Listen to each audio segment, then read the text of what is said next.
पता चलता है कोरिलेशन से कि एसेट्स कितना एक दूसरे के साथ चल रहे हैं। तो if you see equities and gold, तो correlation is negative.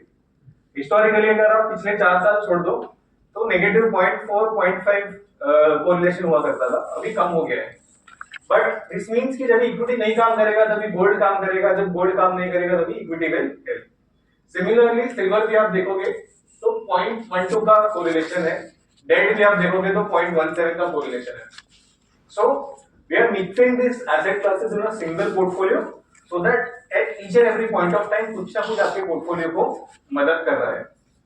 Now let's talk about multi asset strategies जो हम बोल रहे थे कि मल्टी एसेट के लिए केस बनाएंगे।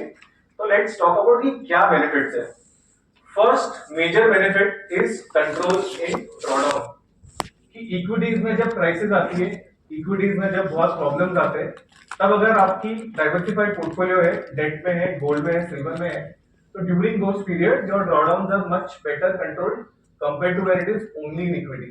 तो most recent example is 2024 FII sell off, जहां पे मार्केट्स उतना शार्पली क्रैश नहीं हुए थे, बट फिर भी आपका जो मैथ बेंचमार्क हमने क्रिएट किया है, where we are taking 60% Nifty 500, 30% debt, 5% gold, 5% equity। ये सिंपल बेंचमार्क है मैथ के लिए जो हमने क्रिएट किया हमारे फंड के लिए, where it remains static। यहाँ पे कोई भी इंटेलिजेंस नहीं है, सिर्फ 60 30 5 5 का एलोकेशन है, राइट, एंड उसके रिजल्ट है ये। तो if you look at Covid crash which was a very sharp crash, उसमें अगर आप देखोगे तो डिफरेंस इज क्वाइट हाई। अगर हम टॉप टू बॉटम की बात करें यानी पीक टू ट्रफ की बात करें, तो इक्विटीज यानी निफ्टी 500 हैड फॉलन बाय 40%, जबकि gold as an asset class had fallen only by 10%।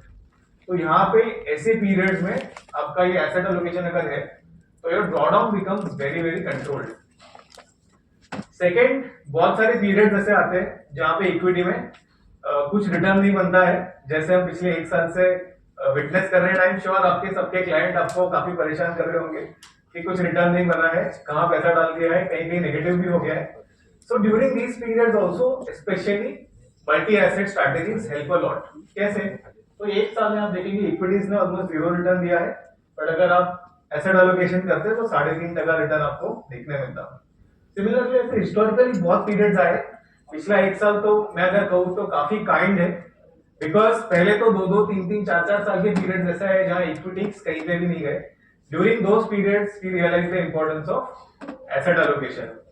And again पिछले 4-5 साल इक्विटीज के इतने अच्छे थे, the markets were very kind, उसके वजह से हम एसेट एलोकेशन का इंपॉर्टेंस भूल गए कि एसेट एलोकेशन क्यों करना चाहिए। So this last 12 months is a very very good reminder कि एसेट एलोकेशन इंपॉर्टेंट है, क्योंकि one asset class can never give you the best results।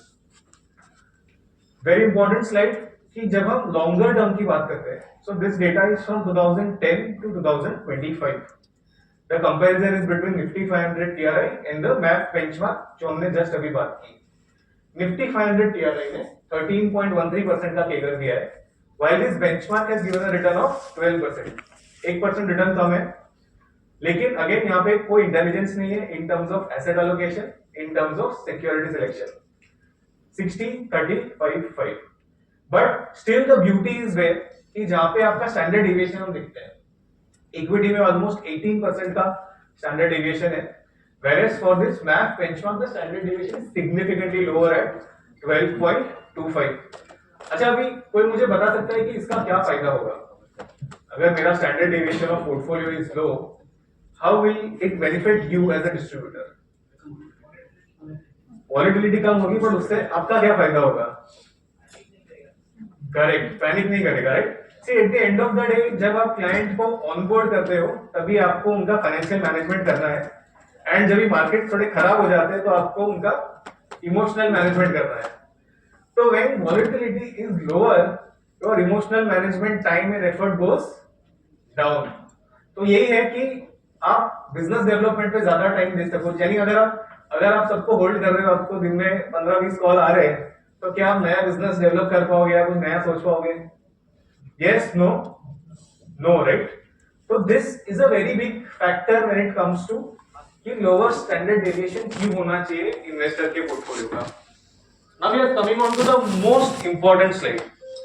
जब हम 2 साल के रिटर्न का बात करते हैं on a rolling basis from 2010 till now, what we done, हर महीने के एंड पे हम बैठे हैं और हम पिछले 2 साल का रिटर्न देख रहे हैं और उसमें हम देख रहे हैं कि कितने ऐसे इंस्टेंसेस है कि 2-2 साल का रिटर्न नेगेटिव रहा है. Now 2 years is not short term, do we agree? Yes, no? 2 years is a long enough period. अच्छा, एवरेज म्यूचुअल फंड इन्वेस्टर का होल्डिंग पीरियड क्या है? 3 years. सो 1-1.5 साल पहले एमफी का स्टडी आया था, 2.5 years was the average holding period, right? Now the markets are very good, तो शायद बढ़ गया होगा, बट 2 years अगेन क्यों हमने यहाँ सिलेक्ट किया है? Is because it is a period जिसके बाद इमोशनल मैनेजमेंट का जो कोटा है वो बहुत बढ़ जाता है कि 2 साल में नेगेटिव रिटर्न है तो ये क्लाइंट को नहीं चलता है, right? So here again this is a very very important statistic कि 21 इंस्टेंसेस ऐसे रहे थे जहां पे अगर आपका पूरा इक्विटी पोर्टफोलियो होता तो आपका 2 year रिटर्न भी नेगेटिव दिखता. बट अगर आपने एसेट एलोकेशन किया होता तो your negative instances would only be 4, which is 1/5. तो आप सोचिए कि आपका अगेन इमोशनल मैनेजमेंट वाला पार्ट कितना कम हो जाता. So you are getting a return which is near to equity even if you are not applying intelligence and with significantly lower drawdown, significantly lower volatility. Do we agree or not? Yes. So ये मैंने आपके लिए math का case बनाया है. पहला है कम drawdown, दूसरा है कम वॉलेटिलिटी, तीसरा है कि जब markets, equity markets are not going anywhere, it helps you to give some sort of return. And चौथा है कि आपका even medium to long term जो रिटर्न्स है वो भी वहां पे नेगेटिव इंस्टेंसेस कम करता है. So let's move on to the next part कि हम ग्रो मैथ में क्या करने वाले हैं, how we are going to manage the multi asset at Groww MF. So it's a very standard product की जहां पे हम equity, debt, gold, silver, REITs और इंडेक्स में इन्वेस्ट करने वाले हैं. But why are we focusing so much on asset allocation, right? तो there are many studies, many research papers which से कि 75 to 90% of the returns are generated by asset allocation and only 10 to 25% of the returns जो है वो बाकी चीजों से आता है. अगर मतलब ये ना बहुत थियोरेटिकल हो जाता है और बहुत ही जब भी हम स्टडी की बात करते हैं तो लोग ऑटोमेटिकली थोड़ा सोचना बंद कर देते हैं. एक सिंपल एग्जांपल लेते हैं. आपके क्लाइंट का पहले फॉर एग्जांपल सारा पैसा एफडी में था, so your 100% asset allocation is to FD, return आया 8%. नाउ जैसे धीरे धीरे आपने बहुत मेहनत की क्लाइंट के पीछे, क्लाइंट को समझाया, क्लाइंट ने बोला ठीक है 10% डालते हैं इक्विटी में, तो आपका 8% से रिटर्न प्रोबेबली 8.2 8.25 हुआ होगा, राइट? धीरे धीरे धीरे जैसे क्लाइंट का ट्रस्ट बढ़ा, you started allocating more to equity, आपका रिटर्न बढ़ता गया. So this is what asset allocation is all about कि आप किस तरह के एसेट क्लासेस में एलोकेट करते हो, वैसा रिटर्न आपको लॉन्गर टर्म में देखने मिलता है. And that is why asset allocation is the most important part when we talk about investing, especially in the long run, क्योंकि आपका रिटर्न जो आएगा, जो रिस्क आपकी आएगी पोर्टफोलियो की, वो सारी चीजें एसेट एलोकेशन से डिसाइड होती है. So how are we going to do this asset allocation? We have created an in house platform called Shastra. Shastra जो हम कहते हैं कि it is the guiding principle, the source of knowledge. तो this is a tech based data science platform जो हमें better decision लेने में हेल्प करता है. एंड इसे हम काफी डिटेल में समझेंगे. पहले इसका नाम समझते हैं. शास्त्र is strategic holistic asset allocation and systematic technical risk assessment. बहुत बड़ा नाम हो गया, 2 पार्ट में तोड़ते हैं. शा जो हमें एसेट एलोकेशन में हेल्प करता है, एंड स्त्र जो हमें पोर्टफोलियो लेवल पे सारे रिस्क जो है वो दिखाने में हेल्प करता है. सो लेट्स अंडरस्टैंड कि शास्त्र क्या है, क्यों है. एक रियल लाइफ एनालॉजी देते हैं कि आज आप मुझे बता सकते हो कि यूएस और इंडिया के बीच में क्यों झगड़ा हो रहा है, टैरिफ्स क्यों हो रहे हैं, मतलब हमको क्यों इतना हाई टैरिफ दिया है, बाकी सबको क्यों लो दिया है? Russia oil, right? पूरी जो फाइट है वो रशियन ऑयल की है, क्रूड ऑयल की है. So let's talk about crude oil. क्या हम क्रूड ऑयल को गाड़ी में डाल सकते हैं, बाइक में डाल सकते हैं या प्लेन में डाल सकते हैं? यस, नो, नहीं डाल सकते, राइट? तो it has to go through a refining process for it to become valuable. आप सब मानते हो कि नहीं कि आपके क्लाइंट्स के पास आज के टाइम पे इतनी इंफॉर्मेशन आती है, इतना डेटा आता है, n number of online platforms है, यूट्यूब चैनल्स है. तो कितना सारा नॉइस क्लाइंट लेवल पे अगर आपका रिटेल इन्वेस्टर के लेवल पे अगर हो जाता है, तो आप इमेजिन करिए कि इंस्टीट्यूशनल लेवल पे वो कितना एक्स होगा, कि कितना डेटा आता होगा, कितने ओपिनियंस आते होंगे, कितने रिपोर्ट्स आते होंगे, and how do we navigate through that, right? So उसके लिए भी एक बहुत अच्छी रिफाइनरी चाहिए. So if you talk about this in more detail, तो रिफाइनिंग जो है वो भी एफिशिएंट हुआ है ओवर द इयर्स, राइट? कि पहले जब हम देखते थे तो थोड़े ही पेट्रोलियम प्रोडक्ट बनते थे, वेस्टेज काफी ज्यादा था. Over the many many decades ये बहुत एफिशिएंट हुआ है, इसमें से बहुत सारे नए प्रोडक्ट्स निकले and the waste has become very very less. Similarly, for us to make sense of so much data that is coming in, and जैसे इक्विटी मार्केट्स हम सब जानते हैं कि it is a continuously evolving complex mechanism जो हमेशा change होते रहता है एंड बहुत सारी चीजों से चेंज होते रहता है एंड यू नेवर नो कि किस चीज से कब क्या चेंज होगा, राइट? अभी किसने सोचा था कि ट्रम्प एकदम से आ जाएगा एंड इतने टैरिफ्स आ जाएंगे, राइट? जबकि उसका जो पिछला टर्म था ही वाज इम्पीच्ड, मतलब आधा ही टर्म में उनको निकाल दिया गया था. So equity markets, even just global markets, are affected by a lot of factors which need to track a lot of parameters on a real time basis, right? So this is where Shastra is our refinery, जो हमें इतने सारे data points में से sense या information या value निकाल के देता है, which helps us to take data driven decisions and not subjective calls. And I think काफी सारे लोग जो है काफी एक्सपीरियंस दिख रहे हैं मार्केट्स में. जब ऐसा होता है ना कि मुझे ऐसा लगता है, that is where all the problems start, कि मुझे ऐसा लगता है, मेरा ये व्यू है. जनरली व्यूज एंड जो सब्जेक्टिव कॉल्स है they work for some time and they don't work for most of the times. So we want to make sure that whatever views, whatever मुझे जो लगता है has to be data backed, has to be data driven. So let's understand कि शास्त्र का जो process है वो क्या है. This is very very technical. तो हम इसमें क्या करते हैं, आप जब भी देखेंगे कि data collection and data cleaning is the biggest part. कि क्रूड ऑयल जो है वो सबसे बेस्ट क्वालिटी का लाए, काफी अच्छा क्वालिटी का लाए और उसको हम हमारे रिफाइनरी के लिए यूजेबल बनाने के लिए काम करें. सो कोई भी सिस्टम जब होता है वो सिस्टम का सबसे key component is data. So we have spent the highest amount of time, money and effort, यानी समय, मेहनत और पैसा, ये तीनों चीज हमने सबसे ज्यादा डेटा को गैदर करने में किए, डेटा को क्लीन करने में किए, which is where one step of value addition comes in. Second है कि आप किस तरह की रिफाइनरी डाल रहे हो.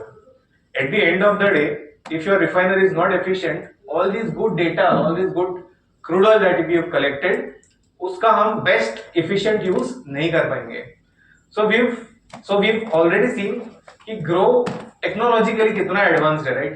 Within such a short period of time हमने टेक्नोलॉजी के थ्रू सारी चीजें बहुत अच्छे से अचीव किए, चाहे वो ब्रोकिंग बिजनेस हो, चाहे वो म्यूचुअल फंड प्लेटफॉर्म हो, चाहे वो पैसिव फंड्स हो, या चाहे वो केवाईसी हो. एंड आई एम श्योर कि आप सब तो मानेंगे कि KYC is the biggest pain. Yes, no? KYC से बड़ा पेन तो मेरे ख्याल से अपनी इंडस्ट्री में हो ही नहीं सकता है. तो अगर वो भी हम सॉल्व कर सकते हैं यूजिंग टेक्नोलॉजी, एंड जहाँ पे इतनी डिपेंडेंसीज है फिर भी हमने इतना अच्छे से सॉल्व हम कर पाए, क्योंकि imagine what kind of efficiency we are trying to bring in the active management of investment. So we have got the best data scientist in the company who are one of the best minds in the country on our AMC payroll, and he's helped us to create this Shastra platform. तो जहाँ पे वो grow level पे almost 73 लोगों की team lead करते थे, and is now so we are collaborating to make this Shastra better and better every day. So ये पहले दो पार्ट हो गए कि जहाँ पे हमने डेटा भी सिलेक्ट किया, हमने एल्गोरिथम भी सिलेक्ट की कि हम इस डेटा को कैसे प्रोसेस करेंगे. थर्ड लेवल पे it helps us to design any kind of fund. भले हम आज शास्त्र मल्टी एसेट के साथ लॉन्च कर रहे हैं, बट शास्त्र इज अ प्लेटफॉर्म जो हमें हर तरह की स्ट्रैटेजी को बनाने में हेल्प करता है. कैसे हेल्प करता है कि हमने सोचा कि आज हमें मल्टी एसेट का फंड बनाना है, तो 2-3 थिंग्स गो इनटू इट, कि जो हमारा इनपुट है, हमारी लर्निंग्स है, हमारी इनसाइट्स है, दैट गोज इनटू द शास्त्र इन टर्म्स ऑफ ऑब्जेक्टिव, कि फंड का ऑब्जेक्टिव क्या है. Now for us the multi asset strategy is very clear कि ड्रॉडाउन कम होना चाहिए, स्टैंडर्ड डेविएशन कम होना चाहिए, and it should not become an asset timing fund at any point of time. Asset timing fund क्या होता है, कोई बता सकता है? Anyone? Deployment. Sorry, Deployment. Deployment in the sense? Fund आप deploy कब करोगे? Okay, not really sir. Anyone else? तो एसेट टाइमिंग फंड ये है कि मुझे ये एसेट क्लास अच्छा लगता है इस टाइम पे, तो मैं सारा पैसा, मेजोरिटी पैसा उसमें डाल दूं. सो ऑब्जेक्टिव ये नहीं है कि गोल्ड सिल्वर अच्छा कर रहा है तो 70% 80% सिल्वर हो जाए, गोल्ड हो जाए. ऑब्जेक्टिव बहुत क्लियर है कि it has to remain a diversified fund. तो ये ऑब्जेक्टिव अंदर जाता है. दूसरा ऑब्जेक्टिव की जो हमने बात की, ड्रॉडाउन कम, वॉलेटिलिटी कम, and at the end of the day long term में it should give better risk adjusted return. तो at the end of the day Shastra एक ऐसा प्लेटफॉर्म है जो हमारी लर्निंग्स, हमारी बायसेस हमें बेटर मैनेज करने में हेल्प करता है, उसको और एफिशिएंटली हम काम कर पाए उस पे हेल्प करता है. Then a lot of iterations happens via the algorithm and एक पोर्टफोलियो सिलेक्शन होता है जहां से हम हमारा लॉन्ग टर्म एसेट एलोकेशन देखते हैं एंड टैक्टिकल एसेट एलोकेशन भी देखते हैं. And finally because it is a system, it needs a lot of improvement, a lot of new insights that gets generated to be updated on an ongoing basis. तो Shastra multi asset fund को कैसे power करता है वो भी एकदम transparently समझते हैं, क्योंकि आपके मल्टी एसेट फंड में सारी एसेट क्लासेस हैं, तो सारी एसेट क्लासेस का data has to flow into Shastra जहां से ये इनसाइट्स निकल सके. सो आपका मैक्रो इंडिकेटर्स जाता है, ट्रेंड इंडिकेटर्स जाता है, कंपनी के फंडामेंटल्स सारे जाते हैं, आपका जो इंटरेस्ट रेट सिनेरियो है वो जाता है, सेंटीमेंट एनालिसिस है वो भी जाता है, and all this data gets mixed up to determine how much should be there in equity, how much should be there in debt, how much should be there in gold, silver, but with our own constraints जो हमने देखा पिछली slide में कि step 3 में हम constraints डालते हैं कि where we don't want any single asset class to be dominating the fund, right? तो ये बहुत सारे शॉक सिमुलेशन भी करता है कि अगर मेरा फंड जो है कल मार्केट 30-40% से गिर जाता है तो how the fund will react, how the strategy will react. So this helps us to envision the strategy across multiple scenarios, which helps us to be better prepared for coming times. So बहुत simple है कि equity में हम क्या use करते हैं. तो ये सारे डेटा पॉइंट्स तो हमने ऑलरेडी बात कर ली, but specifically for equities what we look at is a lot of macro indicators like inflation growth, like industrial production growth, like your what kind of employment rates are there. All of these factors go into it.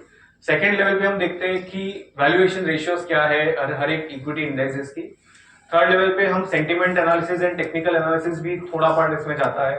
Fourth level पे हम liquidity and risk भी देखते हैं, because last 4 years the rally has been driven by liquidity. If we don't configure liquidity in the equation तो आपका पूरा गेम खराब हो जाएगा. And at the end of the day we also look at outlook की मैनेजमेंट गाइडेंसेस क्या आ रहे हैं, what is the general outlook for the company earnings. For debt also we look at similar parameters, but यहाँ पे हम spread analysis देखते हैं, हम यहाँ पे policy framework देखते हैं, हम यहाँ पे bond की yields देखते हैं कि how those yields are moving. Basis that the debt allocation also gets decided to an extent. Third is your gold silver allocation. Again, a lot of geopolitical risk and sentiments go into it. Trends and super cycles of these asset classes go into it.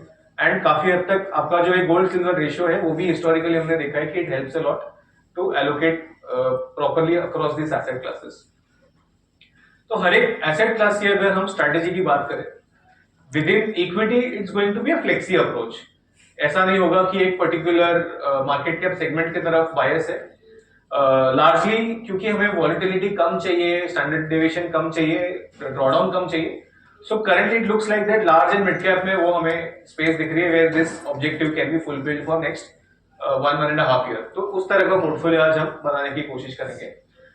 We are very clear कि हम sector agnostic है और हम style agnostic है. जब भी हम बात करते हैं कि हम एक पर्टिकुलर स्टाइल अगर फॉलो करेंगे तो then there is a very high chances of drawdown, that there is a very high chances of underperformance in a longer period. तो कोई भी एक स्ट्रैटेजी या कोई भी एक स्टाइल से स्टिक नहीं करना है. We want to stay very close to the markets whatever is there in the index, because आप मेरा परफॉर्मेंस तो सिर्फ मुझे देख के नहीं करोगे, राइट? आप बेंचमार्क से कंपेयर करोगे, आप पीयर ग्रुप से कंपेयर करोगे. So we have to ensure that we stay near the benchmark so that something horribly wrong ना हो जाए. And again, very important point that we are going to maintain gross exposure of 65% at all times so that the scheme is charged as an equity scheme. Second, debt. Debt जो है, it's going to be managed by our debt fund manager, Mr. Kaustubh Sule. He has more than 16 years of experience in the industry. And whenever we talk about debt, हम SLR framework की बात करते हैं, which is safety, liquidity and return. So for Kaustubh, he is very clear that it's always going to be safety first approach. So he will invest in government securities and corporate bonds across all maturities. Maturity risk and credit risk based on the market points he will manage. And third, gold silver है कि जहाँ पे जैसे हमने जो ही last बात की तो गोल्ड सिल्वर में हम ETFs एंड ETCDs के थ्रू एक्सपोर्ट जाता है. जैसे मंडे को हुआ कि आपके 10 ईयर यील्ड्स बहुत स्पाइक अप हो गए थे तो उस तरह की सारी रियल टाइम जो हमें डेटा पॉइंट्स है वहां से रिस्क फिगर्स आती है. On the risk security selection stage, what happens is कि generally fund manager की एक स्टाइल होती है, generally वो उनकी स्टाइल के साथ कंफर्टेबल होते हैं. तो ये हमें पॉइंट आउट करते हैं कि आपकी जो स्टाइल है बेस्ड ऑन पोर्टफोलियो, कि पोर्टफोलियो में आज समझो फॉर एग्जांपल पोर्टफोलियो में small cap low quality stocks है, तो शास्त्र विल हेल्प मी और टेल मी कि ये आपका जो पोर्टफोलियो का टिल्ट है वो गलत हो सकता है क्योंकि small cap low quality already बहुत चल चुका है, उसका वैल्यूएशन बहुत हाई है एंड अभी ग्रोथ आपको कम दिख रही है उसमें. तो you should probably look at some other segment of the market like large cap, mid cap quality which is reasonably valued, जहां पे भी ग्रोथ आनी शुरू हुई है, स्प्राउट्स ऑफ ग्रोथ आए. And that is how Shastra helps us at security selection. Now I want to clarify one thing here कि asset allocation जो है that remains with शास्त्र, जो मेजॉरिटी टाइम जो है हम शास्त्र ही फॉलो करेंगे, but security selection within equity will remain with me and the team. So security selection, stock selection will remain with me and team, while asset allocation remains with शास्त्र, जो हम purely data के basis पे करेंगे. Now when will we deviate from शास्त्र, right? So जब भी हम मैन प्लस मशीन की बात करते हैं तो both have their own limitations, right? Machine की लिमिटेशन है कि वो फ्यूचर नहीं देख पाता है, कि कल कोई इवेंट है, परसों कोई इवेंट है, वो मशीन नहीं देख पाएगा. But that is where the human part comes in, कि मुझे पता है कि कल इलेक्शन का रिजल्ट है, कल बजट डे है, यूएस का बहुत बड़ा इलेक्शन का रिजल्ट है, बहुत बड़ी पॉलिसी चेंज का दिन है. तो if the equity is on the higher side, I have that liberty to make it lesser to protect risk. उसके अलावा हम completely शास्त्र फॉलो करेंगे. While humans also have their own challenges, जैसे हमने बात की कि हर एक का एक खुद का स्टाइल होता है, हर एक का एक खुद का कंफर्ट जोन होता है, but that leads to a lot of underperformance for 2-3 years. Now for us 2-3 years of underperformance has become a very fatal thing कि करियर आपका खतरे में आ जाता है, right? So मेरा बिगेस्ट फियर इज कि कोई एक स्टाइल से अगर हम चिपके रहे तो बहुत हालत खराब हो सकती है. दिस इज वेयर शास्त्र steps in and gives us that clarity कि ये आप एक ही स्टाइल की तरफ बहुत जा रहे हो, you want to probably justify क्यों कर रहे हो, या तो you want to realign. So this is all Shastra is about. It's a man plus machine effort where the strengths of both are taken and this platform has been created. One second. Can you understand that since you are going to use Shastra in this product first, the structure would be driven by Shastra. Within that, fund manager will have leeway of picking up either liquidity or kind of some security in that also. Correct. Within that, you have the limitation. Correct. You also define the broad range, right? Yes, broad ranges are also defined. So where these asset allocations will play is also designed by us only. The end of the day, our design of the fund is becoming more efficient with data, nothing else. But largely, do we try and understand how many times, most of the times if you will be remaining with Shastra, how many times you are going to deviate? So as I told you, sir, all the time we are going to follow Shastra for asset allocation, except for cases where there are future events. Nothing else. Nothing else. Okay, right, fine. So this is a standard slide, taxation slide. We are going to follow equity taxation so that investors don't have that resistance at the get go. Why now? Very important. सी जब भी हम NFO लाते हैं तभी बहुत ही dilemma होता है, right, कि ये कैटेगरी ऑलरेडी चल चुकी है एंड एनएफओ आया है, क्योंकि तभी ही उसको बेचना बहुत इजी होता है. Agreed, not agreed, agreed, yes, no, कोई तो जवाब दो. यस. तो मैप आज ना बहुत as a category sweet spot में बैठा है कि डिमांड अभी 3-4 महीने से काफी आनी शुरू हुई है, but the outlook for the category still very good for next 1.5-2 years. कि जहां पे गोल्ड एंड सिल्वर का आउटलुक काफी अच्छा है, स्ट्रक्चरल रैली चल रही है, equity as an asset class has not given any return since last 1 year. तो काफी यहाँ पे आउटलुक अच्छा है. यानी इन्वेस्टर एक्सपीरियंस, जैसे आपने वरुण को सुना, everyone will talk the same language कि investor experience is very very important. तो investor experience क्यों important है, राइट? क्योंकि जैसे हमने पहले भी बात की कि investor experience अच्छा होगा तो ही investor पैसा बना पाएगा. If you created a fund जो या तो टॉप में रहेगा या तो बॉटम में रहेगा, तो क्या होता है जनरली टॉप में इन्वेस्टर्स एंट्री करते हैं, Q1 में एंट्री करते हैं एंड फिर Q4 में थक हार के निकल जाते हैं. But the fund will again probably go to Q1 when the cycle turns, right? But investor वो अपवर्ड जर्नी के लिए फंड में बचता नहीं है. Investor does not make money. तो इन्वेस्टर का एक्सपीरियंस खराब होता है, वो पैसा नहीं बना पाता है, एंड आपका एक्सपीरियंस हमारे साथ खराब होता है कि आपने ये ठीक से नहीं किया, हमारे इन्वेस्टर्स नाराज है. Do we agree? So this is a very very sweet spot for multi asset category, जहां पे अभी उसको बेचना भी आई थिंक इजी होना चाहिए, बिकॉज लास्ट 2 months के data are suggesting that hybrid में highest inflow is going to MAP except for arbitrage जो पार्किंग के लिए यूज होता है अभी. So MAP as a category demand काफी improve हो रही है and outlook still remains quite good for next 1.5 year at least in the hybrid category. So who is it suitable for? It is primarily suitable for someone who is looking at a core asset allocation कि मुझे long term में एक अलग अलग asset class का portfolio create करना है, where objective is कि रिस्क एडजस्टेड रिटर्न अच्छा होना चाहिए. यानी मेरा स्टैंडर्ड डेविएशन कम होना चाहिए, ड्रॉडाउन कम होना चाहिए, but return should be good. जैसे हमने देखा कि बेंचमार्क का जो रिटर्न था was as good as equity with करना पड़ेगा सर. हमने प्रोविजन इंटरनेशनल इक्विटीज का भी किया है, बट आज हम इन्वेस्ट नहीं कर पाएंगे इसमें है. Yes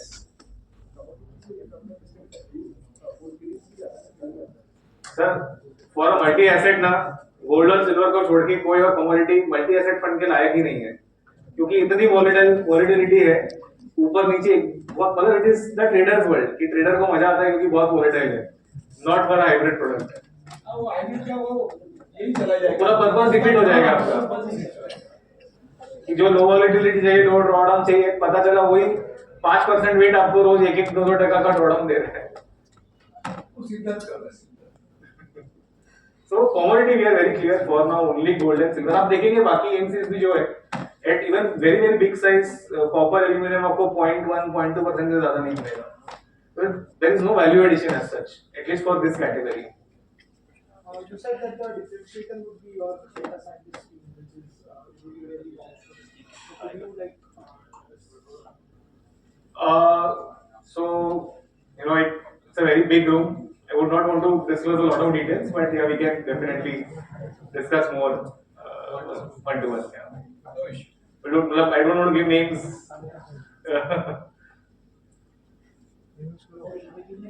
But I can tell you they've worked on very big problems at India's very biggest platforms. yeah, because this thing was they are going to be post right? Yes, yes. So that's okay because we have a very big team, right? We at Grow parent level we have a team of around 73-74 just of data scientists. So we are very big on data. So that is something that competitiveness of ours, that culture of ours, we are trying to apply here.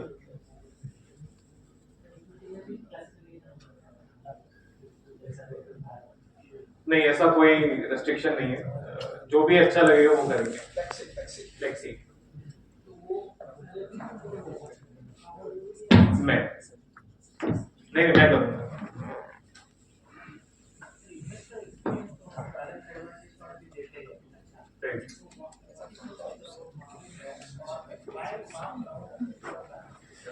So again gold and silver का allocation है जो आपको balance में नहीं मिलेगा. General in the longer term you would expect, मतलब वो strategy पे डिपेंड करता है कि आप बैक में भी क्या कर रहे हो, मैथ में भी क्या कर रहे हो.